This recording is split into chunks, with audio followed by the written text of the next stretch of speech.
panig sa bayan.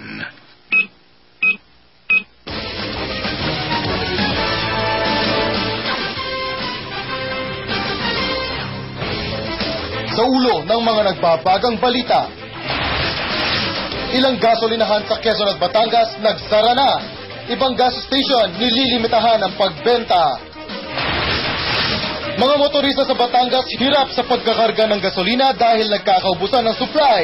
Nasirang tulay itinuturong dahilan. Presyo ng baboy tumaas. Kakulangan sa supply sa Batangas pinabubulaanan. Gun amnesty, pinalawig ng isang buwan. At bagong programa ng TESDA, sagot sa mga naghahanap ng trabaho na angkop sa kursong tinapos.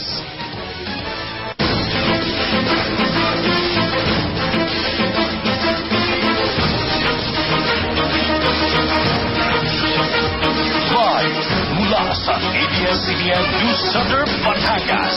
Ito ang TV Patrol Southern Tagalog.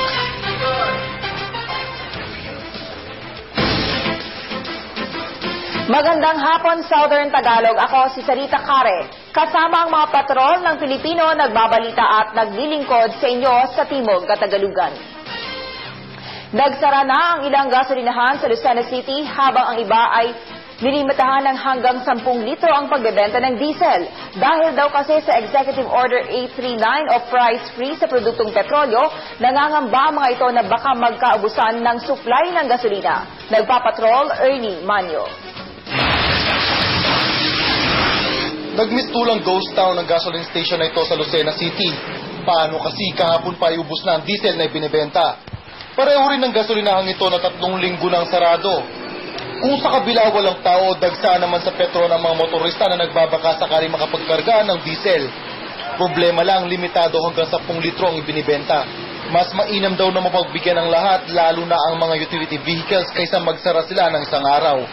Kahit na maglibot ka, sinusunod lang namin yung Executive Order 839. Yun ang in-announce sa amin ng aming kumpanya Petron Corporation. Makikita niyo sa price board dito, kahit alin petrol station dito sa Lucena, 27.60 lang ang sinusunod lang namin.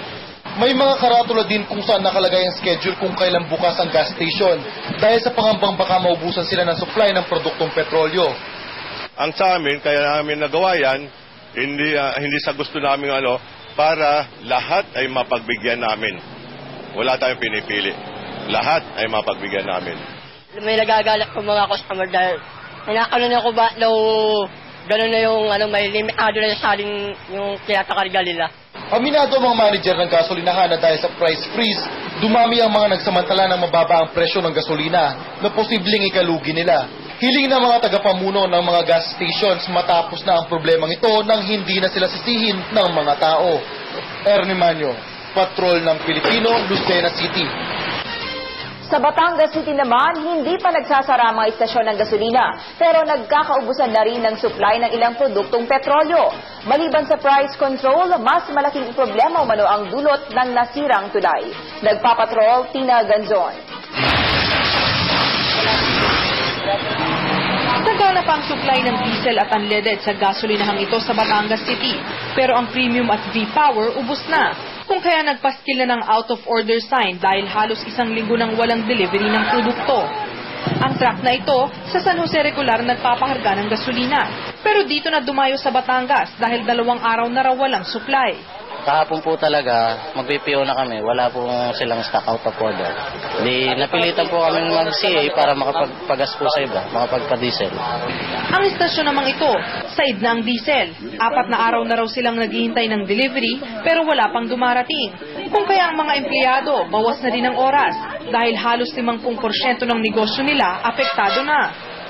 Pero ang mga istasyon ng Petron at Caltex, hindi naman namang problema. Ayon sa dealers ng Shell, bagamat may epekto ang price freeze, masamang problema sila sa nasirang tulay. Kung dati daw kasi mabilis ang delivery, ngayon naghihintay pa sila ng ilang araw at maliliit na truck lamang ang nakakapagdala ng produkto. Ang mga motorista, hirap na rin dahil nakakailang lipat sila ng gasolinahan. Wala na daw wala na. Mabilis maubos ng stock dahil marami daw nagamit. Ayun, kaya medyo mahirap kahit medyo malayo, naikot na lang ako, naghahanap. Marami kasi walang stock. Ayun, edi palipat-lipat ka sa ibang sa ibang gasolinahan. Malimit kasi dalawa lang boot nilang na takbo ngayon. Wala na daw, hindi nagde-deliver. Bagamat naiintindihan ng lahat ang sitwasyon, nanganganib sila sa maaaring mangyari pag tumagal pa ang ganitong kalagayan. Tina Ganzon, Patrol ng Pilipino. Samantala, bagamat Nobyembre pa